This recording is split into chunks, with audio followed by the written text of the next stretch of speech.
Anda masih menyimak Kojah Sastra bersama saya Ribut Ahwandi hanya di FM 91,2 Radio Kota Batik.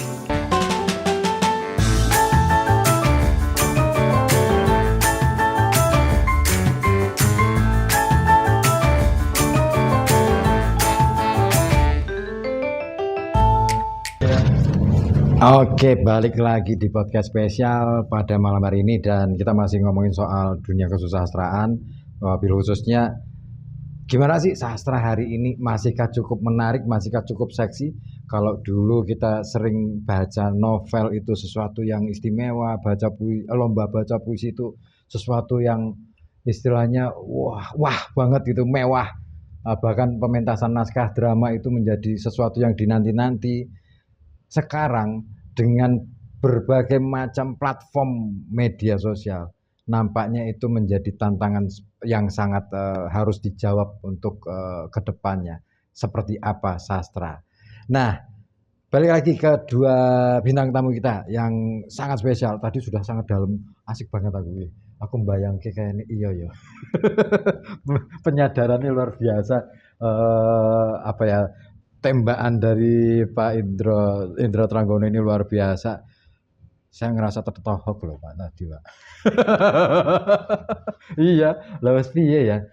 Rumangsaku, iya ya bener ya. Saya nulis baru berapa tahun kok ya wis arep nyerah gitu loh. Nah, gitu. Nah, dan akhirnya menjadi pertanyaan dalam batin saya, janjane menarik ning di sastra itu apa sih yang menarik dari sastra? Nah, saya ingin tahu nih dari pandangan Mas Raudal dan juga Pak Indra Tranggono, apa sih yang menarik dari sastra untuk hari ini? Monggo Mas Raudal dulu mungkin. Sastra itu tetap menarik di setiap zaman saya kira ya. Cuma mungkin kalau bicara sastra sekarang tentang bagaimana dia mengambil hati publik atau kreator, itu mungkin memang persaingannya lebih banyak karena kita tahulah banyak dunia instan hiburan yang lebih bisa mungkin tak kalah katarsisnya gitu. Itu terjadi. Cuma saya ingin mengatakan bahwa sastra itu sebuah semesta sendiri ya, dunia sendiri. Tapi bukan berarti memisahkan ini, tapi ingin melihat bahwa sastra itu memiliki dunia yang utuh. Misalnya dari segi orang-orang yang dianggap berkepentingan dengan sastra bukan hanya sastrawan, bukan hanya kreator. Dia punya pembaca, audiens, dan dia punya kritikus, baru dan ada kreator. Dan semua ini harus sinergi. Dan cara membangunnya harus dalam ekologi yang sehat secara bersama-sama. Jadi kalau kita bicara sastra itu sebenarnya tidak otomatis bicara tentang sastrawan gitu. Tapi juga bicara tentang publik pembacanya, tentang orang-orang yang akan menginterpretasikan atau mengkaji hasil karya itu, orang yang mendistribusikan dan mempublikasikan karya itu gitu. Nah, jadi luas sekali dunia sastra. Dari segi itu sudah banyak. Kalau kita bicara misalnya katakanlah dunia praktisnya lapangan kerja, itu udah buka lapangan kerja. Jadi distribusi, dunia penerbitan, percetakan, itu saling terkait ya. Bisa hanya satu aspek itu. Nah, terus yang tidak kalah penting, sastra itu kan membentuk menarik minat orang pada sesuatu suara lain yang tidak biasa-biasa saja, tapi dunia yang memiliki tafsir imajinasi sehingga memperluas wawasan satu, kemudian memperluas gagasan-gagasan dia, kemudian juga pandangan hidupnya. Nah, saya ingin menceritakan bagaimana ini agak nostalgis. Umbulan Duparanggi ya. Di Bali itu dia selalu mengajak anak-anak muda bersastra itu tidak otomatis sebagai penyair, tapi dia bisa sebagai pembaca puisi yang bagus, sebagai apresian yang bagus. Itu bagi dia sudah sama capaiannya dengan kreator yang bagus itu. Etos kerja sama-sama berjalan. Nah, sehingga dengan pola itu kita membayangkan orang yang menyukai sastra, punya minat kepada sastra, meskipun dia tidak secara langsung berkiprah di dunia sastra, tetapi dia punya sense nilai-nilai kemanusiaan ya seperti apa yang diciptakan oleh sastra, yang dibawa oleh sastra. Makanya dengan pola Ombu tadi terbayangkan, dan memang banyak lahir ya. Misalnya ada dokter hewan yang menulis, ada yang menjadi hakim yang bisa menafsirkan teks bukan hanya sebagai teks undang-undang seperti cetak biru di dia punya tafsir-tafsiran yang lebih luas. Ada yang menjadi guru, dia bukan hanya guru semata-mata berpatokan kepada benar salah, tapi juga menafsirkan secara luas. Itu kan spirit diberikan sastra. Secara ringkasnya, sastra itu tidak memberi kebenaran, tapi menyuntikkan ribuan kebenaran, sehingga orang terus mencari. Dengan cara itu, sastra mengaktualisasi diri dan menerima banyak komponen tidak hanya ditingkatkan. Oke, artinya spektrum dari sastra ini bisa menjangkau kesemestaan itu sendiri ya. Cuman kan begini, kadangkala teman-teman sendiri katakanlah yang mungkin sampai hari ini belum menyadari pentingnya sastra itu, kadangkala hanya melihat bahwa di wilayah teknis dan praktis itu tadi, katakanlah misalkan dunia pendidikan hari ini, ketika ngomongin cerpen saja misalnya, hanya irisannya sangat tipis hanya di wilayah teknis. Ini kan eman-eman banget. Menurut saya eman-eman banget. Artinya, loh ini kan harusnya bisa diperluas, diperpanjang, jangkauannya bisa kemana-mana. Bahwa akhirnya sastra dipahami hanya sebagai benda, bukan sebagai nilai. Nah, ini kayaknya pertanyaan ini pas banget buat Mas Indra nih, Pak Indra nih. Gimana menyikapi yang kayak gini nih? Fenomena yang kayak gini nih? Mas Ribut memberi contoh ya soal cerpen. Saya akan ajukan satu cerpen Pak Kunto Wijoyo. Yang anjing-anjing menyerbu. Oh iya itu keren. Bagaimana betul. Pak Kunto itu membenturkan mitos dengan realitas, yang rasional dengan yang irasional. Yang terkait dengan nasib wong cilik. Dan di situ ending yang terbuka. Ketika sang tokoh itu berhasil membongkar kuburan dari mayat yang mau dicuri kepalanya, kan dia kehabisan tenaga. Terus kemudian dia terkapar, diserang sama anjing-anjing. Orang-orang datang, kalimatnya kan ambigu. Maleng, pahlawan. Apa pelajaran yang bisa kita petik dari sini? Sastra membuka ruang-ruang cara pandang manusia. Bahwa hidup itu enggak hitam putih, tidak selesai, terus dalam proses gitu loh. Begitu pula ketika kita membaca Belenggunya Armin Pane, Bumi Manusianya Pram. Bahkan misalnya kita teringat pada Larik Puisi Khairil Anwar, Gerimis Mempercepat Kelam. Wah, itu luar biasa. Itu bisa mendorong orang itu untuk melakukan mobilitas spiritual ya. Alam itu dibaca dengan sangat cerdas oleh Khairil ya. Dan benar, saya buktikan ketika Gerimis itu datang, hari murung pasti. Dan itu pasti akan seperti malam, seperti senja yang segera berubah jadi malam. Artinya apa? Sastra itu yang menarik adalah memiliki kekuatan, memiliki kebenarannya sendiri.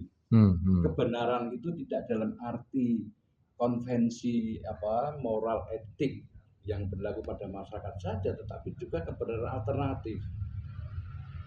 Brecht misalnya dalam satu drama membuat satu adegan, ada seorang buruh mencuri sapi, dia oleh hakimnya itu tidak dihukum. Karena apa? Si juragan itu menindas buruhnya, nggak digaji kok. Kalau di total dia itu kemplang, tidak dibayar oleh juragannya, harga sapi itu masih lebih rendah daripada gaji yang mesti diberikan oleh pada si buruh. Nah, pandangan-pandangan seperti itu kan menggoyang kita, gitu loh. Menggoyang hal-hal yang menurut kita selama ini benar. Ya benar. Ternyata hukum itu tanpa moral, kan itu. Boleh menyadarkan itu. Hukum tidak bicara moral maupun etika, tetapi hanya kebenaran formil. Itu. Nah, itu sastra kan. Artinya ketika saya menonton pertunjukan itu, membaca teks naskahnya, resonansi makna itu masih terjadi dalam diri saya hingga hari ini. Itu artinya apa? Karya itu berkualitas. Kemudian yang kedua, proses pemaknaan sastra itu sesungguhnya tidak terjadi sepihak. Selama ini maaf, yang disebut penentu makna itu adalah pengarang. Enggak, itu dua belah pihak. Pembaca juga harus berusaha untuk membangun makna. Enggak bisa sepihaknya pengarang. Kalau pengarang melemparkan satu istilah-istilah tertentu, bagaimana kemampuan istilahnya Raudal tadi, daya tafsir membacanya itu mampu enggak? Kalau enggak ditangkap ya sudah, enggak ada pemaknaan. Maka di sini pentingnya pendidikan pembaca sastra, gitu loh Mas. Artinya pembaca harus dididik seperti yang jenengan lakukan dengan berbagai sanggar itu, gitu loh. Nah, ini menarik. Publik itu kan nggak terlalu begitu, saya katakan nggak terlalu begitu paham ya, karena itu tadi metode untuk memaknai itu loh, perlu nggak sih diajarkan katakanlah di sekolah-sekolah? Ya. Nah, kalau saya gini Mas, ada dua pendekatan. Yang pertama pendekatan yang langsung mengalir, di mana siswa atau para pembelajar itu diterjunkan membaca teks, kemudian diminta merefleksikan sebebas-bebasnya. Seperti kalau Anda nonton Dead Poets Society. Keren. Itu kan gurunya luar biasa ya. Iya. Motivator, menjadi perangsang dan sebagainya. Akhirnya anak-anak itu menemukan hal yang otentik dalam dirinya. Nah, guru yang baik itu sesungguhnya apa? Membuka ruang-ruang kemungkinan. Tidak mendoktrin. Baru. Itu. Misalnya kita kasih dia puisinya Khairil. Terserah tafsirmu seperti apa. Iya. Ini loh. Berarti Kemudian tidak benar salah gitu ya. Ada diskusi kan. Diskusi itu ya, yang jadi jembatan itu ya. Kemudian yang kedua saya pikir juga empirisme, pengalaman. Anak itu setelah membaca sastra diminta untuk merefleksikan dengan pengalaman hidupnya. Nyantol orang ini. Ya. Kalau nyantol berarti pemaknaan itu akan terjadi lebih kuat kan gitu. Kemudian adalah dukungan masyarakat yang kritis. Dalam hal ini pengamat sastra, kemudian juga guru dan seterusnya itu yang memberikan asupan-asupan pemahaman terhadap apresiasi sastra. Yang terakhir saya kira tidak kalah pentingnya adalah peran state, negara sebagai maisenas sastra, sebagai maisenas kesenian. Maisenas itu dulu kan diampu oleh raja pada masa tradisional. Kemudian setelah negara itu sebuah pemerintahan itu menjadi modern, negara lah yang mengambil alih. Tetapi peran ini tidak diambil oleh negara, duitnya dicolong. Itu masalahnya. Terus iya Mas Yodo, ratusan triliun kon dinggo menyejahterakan sastrawan, menerbitkan buku-buku sastra, dahsyat sekali. Akan lahir berapa buku. Iya. Juga akan lahir kantong-kantong budaya sastra di daerah-daerah yang hidup. Betul. Tapi kita lemah di situ. Benar Mas? Artinya dignity bangsa kita ini itu tidak cenderung menguat, tetapi saya runtuh gitu Mas. Itu yang memprihatinkan. Maka ketika ngomong sastra itu ngomong dignity, martabat bangsa sesungguhnya. Gila ini. Mau ke sana enggak kita? Karena goalnya di situ. Iya, benar. Sebagaimana setiap agama itu puncaknya kemanusiaan. Betul. Kebudayaan itu mesti puncaknya adalah peradaban yang membahagiakan manusia. Nah, ya Bung Karno kalau nggak salah. Tanya Sahrir. Nah ini pertanyaannya mungkin agak saya pertajam kalau begitu. Perlukah, ya kan gitu ya? Perlukah para pemegang kekuasaan ini mendalami sastra, katakanlah misalkan mereka menulis juga atau sangat perlu. Seluruh father kita itu pembaca sastra yang baik. Bung Karno itu seorang terpenis menurut Pramudiana tadi. Bahkan ketika Pramudia waktu itu mau ditangkap, dia sedang mengedit buku-buku cerpen-cerpennya Soekarno. Betapa hebatnya Soekarno juga membaca kitab-kitab lama, Mahabharata. Ya. Juga penulis naskah drama. Cokroaminoto. Iya betul. Tan Malaka juga. Itu. Dia punya teater di rumahnya, bayangkan. Itu Cokroaminoto. Ada, bayangkan. Jadi di rumahnya yang di Surabaya itu ada teater, di mana di situ banyak anak muda diberi ruang pentas. Ya, artinya apa? Betul-betul civilized nih. Udah ada gitu. Aku saiki kayak gini tuh waduh banget toh. Bung Hatta kurang apa? Iya benar. Syahrir kurang apa? Itu loh. Artinya sekarang ini sesungguhnya kalau kita mau ngomong soal apresiasi dan seterusnya, yang perlu digarap itu sesungguhnya adalah pemimpin atau penguasa. Mampu nggak mereka menggarap nilai sastra itu? Kedua, mereka dituntut untuk melakukan 3 hal. Yang pertama adalah membuat politik yang berpihak kepada sastra atau kesenian. Kedua, ada regulasi. Dan ketiga, fasilitasi atau pendanaan. Ini seperti yang pernah ditempuh Pak Harto pada zaman Orde Baru, di mana ada proyek Impres, betul. Buku-buku sastrawan kita, penulis-penulis kita itu diterbitkan. Ya, zaman itu betul. Hidup. Salah satu yang diterbitkan itu karya dari Hasmi saya. Ya. Artinya Pak Harto itu oke lah, orang memandang banyak kelemahan, tapi sisi edeng nek ora ngomong. Ora kabeh tak pangan, iki tak kiprake gitu loh. Oke. Iki kualitas pemimpin seperti ini yang tidak ada sekarang. Iya. Iso digaruk kabeh. Iya. Anjur rakyat di omane opo kan gitu loh. Saya agak emosional. Gak apa-apa, emosi aja sekalian gak apa-apa. Terus terang, saya di mana-mana ngomong di depan pemerintah juga kayak gini. Aku ora diundang ya ora masalah. Ini menarik Pak Indra. Jadi saya kadang-kadang kan melihat begini. Kemarin kan yang lagi rame itu kan kebijakan baru di Kementerian Pendidikan kalau tidak salah, waktu masih dipimpin oleh Mas Nadiem itu. Ada muncul sastra masuk sekolah. Wah, ini kan seru ya. Kurikulum ya waktu itu. Tapi saya di sisi lain saya kadang membacanya begini.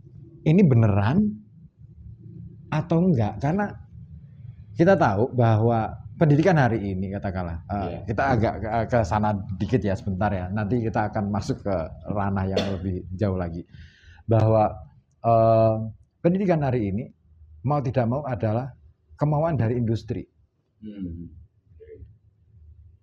Dua hal yang berbeda jauh. Industri menghendaki manusia yang tunduk pada SOP, sementara sastra membebaskan masyarakat untuk punya pikiran dan mendayakan pikiran. Nah, untuk menjawab itu kita jeda dulu deh.